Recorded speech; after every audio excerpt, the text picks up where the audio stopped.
السلام عليكم ورحمة الله تعالى وبركاته. مرحبا بكم معايا في الشهي والداري مع بيشو.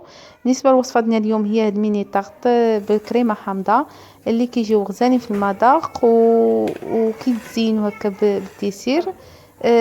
غادي نبقاو مع العجين والطريقة ديال الكريمة. غادي نحتاجو في العجينة عندي 125 غرام ديال الزبدة، 100 غرام ديال السكر وفاني، بيضة كاملة واصفر بيضة، والدقيق على حسب الخليط تقريبا 300 غرام ولا اكثر، يعني على حسب البيض بعض المرات كيكون كبير كتهزنا اكثر من 300 غرام.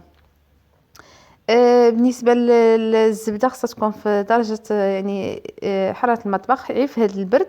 مي كيكون الصاد من الاحسن تكون في الثلاجه باش ما تكونش دايبه. تقريبا هاد الزبده من الاحسن نديرو هاد الزبده ليليا اللي كيصدقوا بها وما كتهبطناش العجينه نهائيا. ملي كندخلهم الفران كيبقاو شادين على حسب الشكل ديال المول اللي حنا حطيناهم فيهم، يعني ما كيهبطولهمش دوك الحواشي. صافي ضفنا الزبده، ضفنا عليها السكر، من بعد غادي نضيفو عليها الفاني، يعني فاني، وغادي نخلطوهم مع بعضياتهم شويه. ندخلو يعني السكر مع الزبده ونضيفو البيض كما قلت لكم، بيضه كامله واصفر بيض يعني عصفر.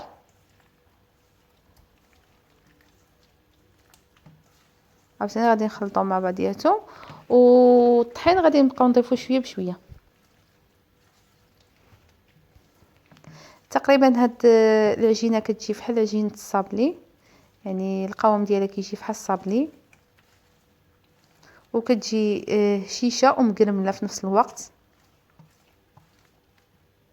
صافي من بعد ما خدنا الزبده والبيض والسكر غادي نبداو. السكر من الاحسن يكون سكر كلاصي، ما ديروش السكر سنيده باش ما يعذبكمش ملي تكونوا كتخلطوه مع الزبده، وما يبقاوش دوك الحبيبات ديال السكر في يعني في لي باط.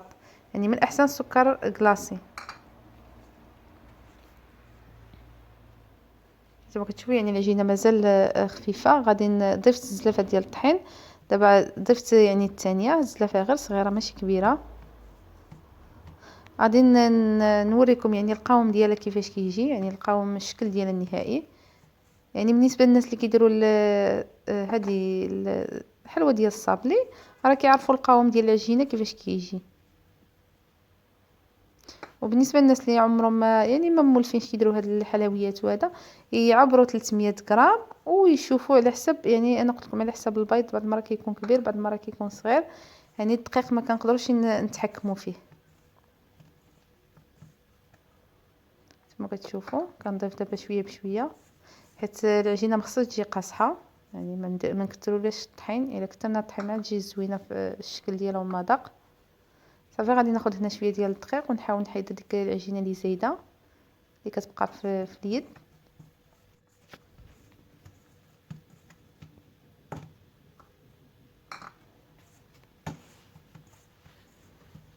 غادي نبقاو نضيفو الطحين بشويه بشويه تنوصلوا للقوام اللي حنا باغيين.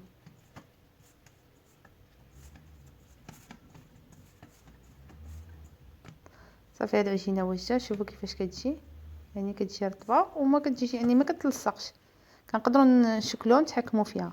غادي ناخذ واحد كيس بلاستيكي، غادي ناخذ هاد القوالب يعني اللي صغارين هكا وكيكونوا مشرفين من الجناب. ضروري ديري بلاستيك في فوق سطح العمل باش تقدري تطلقي العجينه وتقدري تهزيها، لان العجينه ديال الزبده كتجي صعيبه تهزيها من فوق، يعني فوق الرخام نيشان. ضروري نديرو بلاستيك من التحت ومن الفوق باش كيعاوننا نتحكموا في العجينه. غادي نطلقوها هكا. السمك ديالها ما تكونش رقيقه بزاف ما تبقاش غليظه، يعني متوسطه. غادي نجيب واحد القطعه يعني مدوره اللي تقريبا الحجم ديالها كبر من هاد المولات اللي غادي ندير فيهم.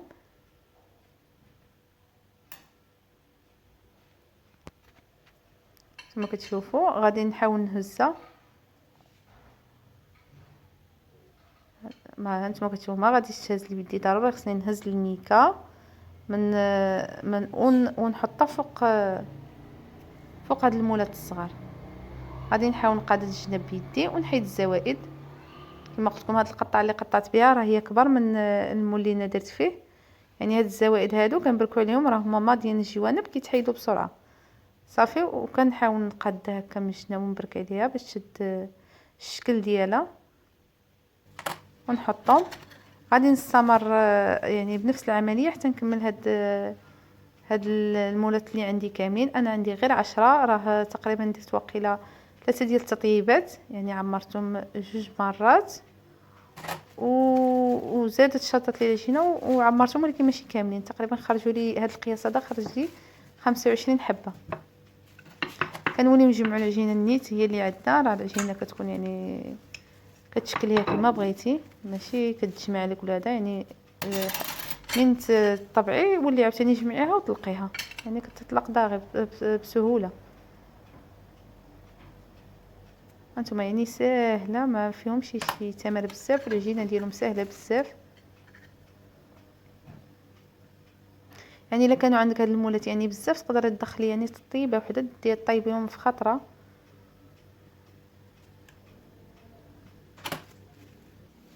صافي من بعد ما عمرت هادو اللي عندي 10 درتهم في واحد الطاوه. غادي ناخذ واحد الفرشيطه غادي نشكوهم مزيان ضروري من هاد العمليه باش ما يتنفخوش. يعني حنا خصنا يبقاو شادين الشكل ديالهم ويجيو مساويين، ما يتنفخوش لا من الجنب ولا من السطح ديالهم. بالنسبه للطياب ديالهم غادي نسخنوا الفران درجه الحراره متوسطه، يعني ما تكونش درجه الحراره مهيله بزاف، يعني درجه الحراره ديالهم متوسطه تقريبا 180 درجه بالنسبه اللي عندهم الفران ديال الضو. بالنسبه اللي عنده الفران ديال الكاس يدير درجه الحراره يعني العافيه متوسطه.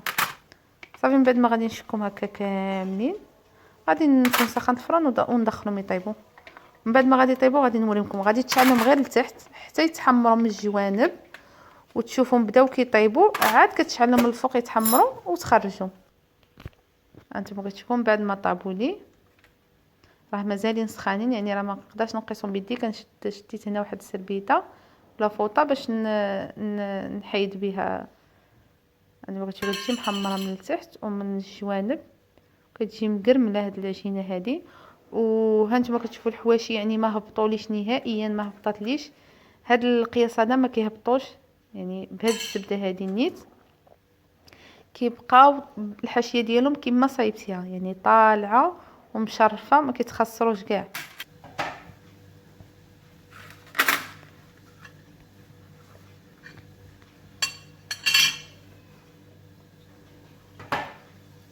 من بعد ما طيبتهم كاملين هانتوما كتشوفوا يعني كيخرجوا كميه يعني كثيره. هادو اللي درتهم انا هنا في هاد الطويصه غادي نحتفظ بهم في المجمد، يعني حتى الوقت اللي غادي نحتاجهم كيبقاو كما هما فحال مازال يلاه طيبتيهم. وهادو غادي نعمرهم يعني غير القياس.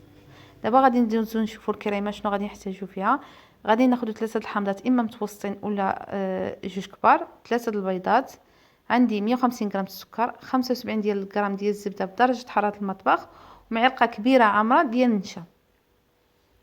غادي ناخذ واحد الكاسرونه هنايا وغادي نحكو فيها الحامضه. غادي نحكو غير الصفر، انا حكيت غير هذه حيت راه كبيره، يعني احتاجت غير القشور ديال هاد الحامضه الكبيره، ما حكيتهمش كاملين. راه فيه الماء كما قلت لكم، اما 3 متوسطين ولا 2 كبارين. انا عندي هنا وحده كبيره وجوج صغيورين، هادو اللي توفروا عندي في المنزل. صافي غادي نحكو غير كما قلت لكم الصفر، ما نوصلوش البياض لان البياض كيجي مر. حنا ما بغيناش الكريمه تجي مره، بغينا تجي غير كريمه حامضه يجي فيها المذاق ديال الحامض، يعني ما نوصلوش للبياض.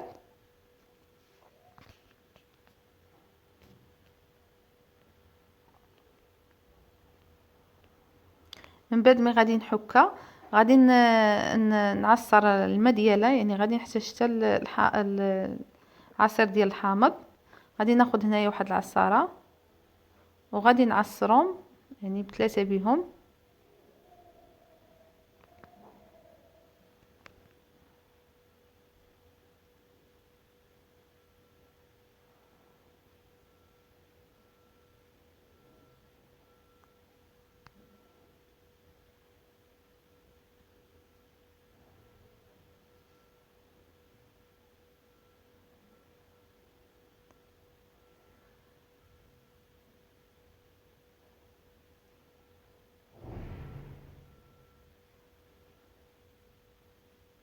كتشوفوا خديت يعني حبه ثانيه ما غادي نعصرهم. هاد الماء ديال الحامض غادي نضيفو على داك القشور الصفار اللي انا حكيت.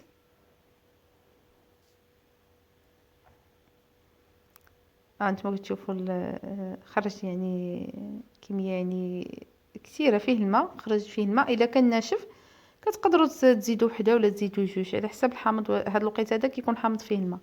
دابا غادي نديرو فوق النار غير يدفى، يعني ما نسخنوش بزاف، يغلى غير شويه ونخليوه يدفى، يعني غير يطلع مع السخانه. غادي ناخذ هنايا واحد زلافه. غادي نديرو هنايا 3 البيضات.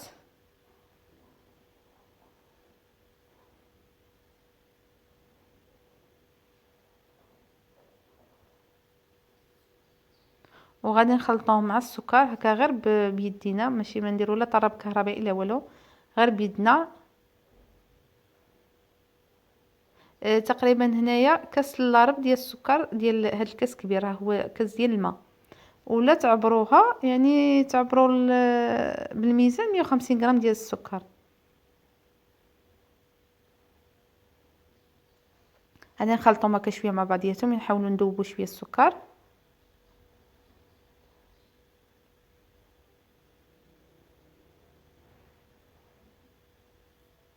وغادي نضيفوا معلقه كبيره ديال مايزينا تكون عامره،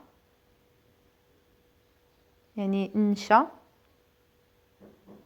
خلطهم تما مع بعضياتهم مع هاد الخليط ديال البيض والسكر.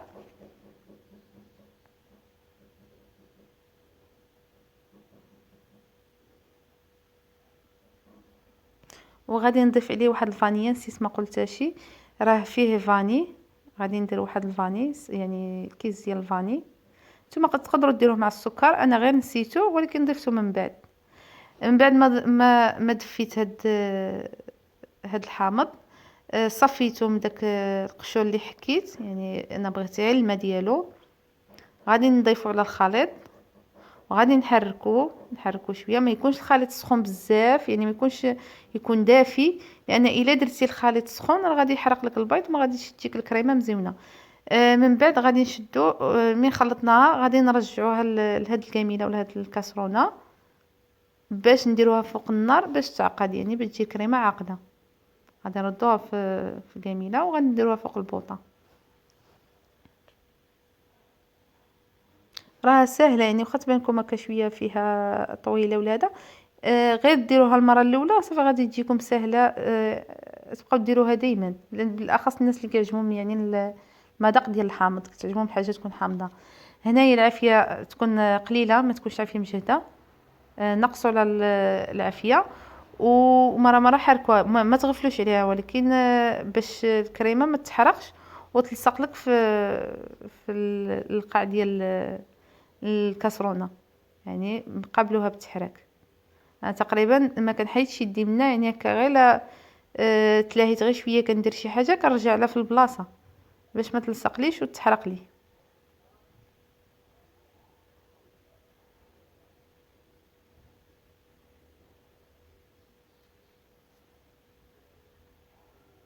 غادي نبقاو نخلطوه حتى تعقد، لان راه درنا فيها هذيك معلقه نشا هي اللي كترد الكريمه يعني عاقده.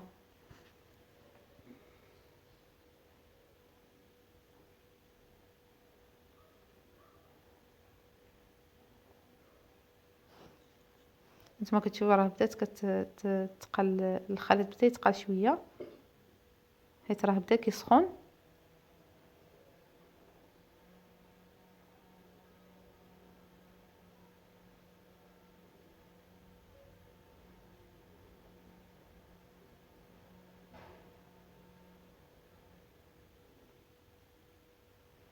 نتوما كتشوفوا راه بدا كيلصق لي في الفوي. باش نعرفوا الكريمه صافي بارك عليها، دير واحد الفقاعات هكا، كتبقى تطلع واحد الفقاعات صافي نحيدوها من فوق النار. هانتوما غادي تشوفوا، انا حبست على التحرك باش تشوفوا ديك الفقاعه اللي كتطلع. شفتوا الفقاعه صافي، هنايا راه الكريمه راه واجده. غادي نحيدوها من فوق النار، غادي نردوها في هاد الزلافه، يعني في هاد البول.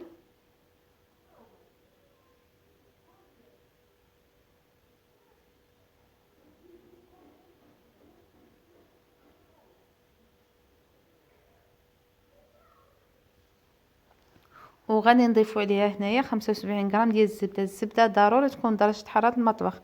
الا كانت عندك يعني قاصحه، تخليها حتى تولي في درجه الحراره ديال المطبخ، ديال الغرفه اللي نتينا فيها، ما تكونش قاصحه باش تقدر تخلط لك داغي في الكريمه. صافي غادي نشدو نخلطوها مزيان حتى تندمج مع ديك الزبده وتذوب. هي كتذوب داغي لان الزبده يعني دايبه، ما قاصحاش، يعني ما كانش في الثلاجه، والكريمه سخونه يعني بسرعه كيندمجوا مع بعضياتهم. نخلطوها مزيان.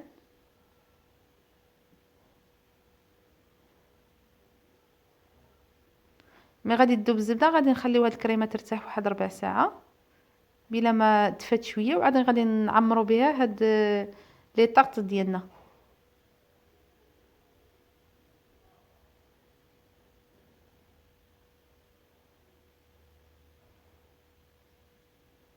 من بعد ما خليت الكريمه ترتاح، تقدروا تخليوها ربع ساعه، تقدروا تخليوها نص ساعه، ماشي مشكل. واخا تبرد هي راه ما كتقصحش ولا كتخسر، يعني كتبقى كما هي، كتحركيها غير شويه بهذاك الفوي كترجع كما كانت. غادي نعمروا هكا هاد الكويسات بشي معلقه. وكاين الناس اللي كيعمروهم بكريم باتيسري. بالنسبه للناس اللي ما كتعجبهمش الكريمه حامضه، يديروا ديك الكريم باتيسري اللي كتباع واجده كتخلط مع الحليب، حتى هما كيجيو لذاذ. يعني نديرهم كريم باتيسري والديسير على حسب شنو متوفر عندك في المنزل.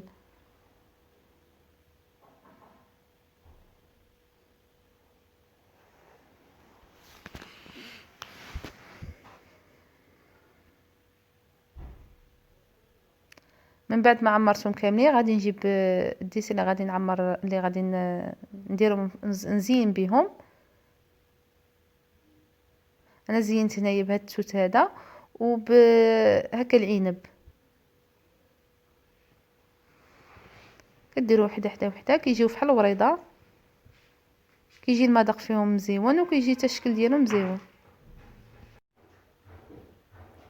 انا العنب غنقسم على جوج، يعني على النص ديالها غادي نحتاجو نديرو في الوسط. انا توفر عندي هنايا العنب حمار، فرومبواز حمار. تقدروا تزينوا حتى من الداخل هذاك العنب الابيض باش كيجيو الالوان، يعني كيجيو الوان مختلفه.